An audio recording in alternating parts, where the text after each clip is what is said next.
വീട്ടിൽ ഖുർആനോത്ത് എത്ര അധികരിക്കുന്നുവോ അത്രയും അധികം ബറക്കത്ത് വീട്ടിലുണ്ട്.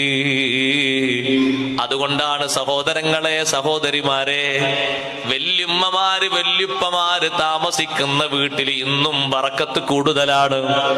കാരണം അവര് ഓതുന്ന സൂറത്തുകൾ ധാരാളമാണ്.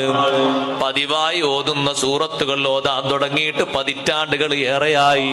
പുതുതലമുറയിലുള്ള സഹോദരീ സഹോദരങ്ങളോട് പറയട്ടെ, ഏറ്റവും കൂടുതൽ ഖുർആനോത്ത് നടക്കേണ്ടത് വീട്ടിലാണ്.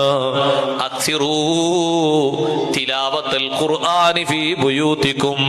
നിങ്ങളുടെ വീടുകളിൽ നിങ്ങൾ ഖുർആനോത്ത് അധികരിപ്പിക്കണം. വീട്ടിൽ ഖുർആനോത്ത് അധികരിപ്പിക്കുന്നത് ബറക്കത്ത് കൂടുതലാകാൻ വലിയ കാരണമാണ്. അനാവശ്യ സംസാരങ്ങൾ വീട്ടിലുണ്ടാകരുത്. അതേ ഗീബത്ത് നമീമത്തുകളൊന്നും വീട്ടിൽ നടക്കേണ്ട സംഗതികളല്ല.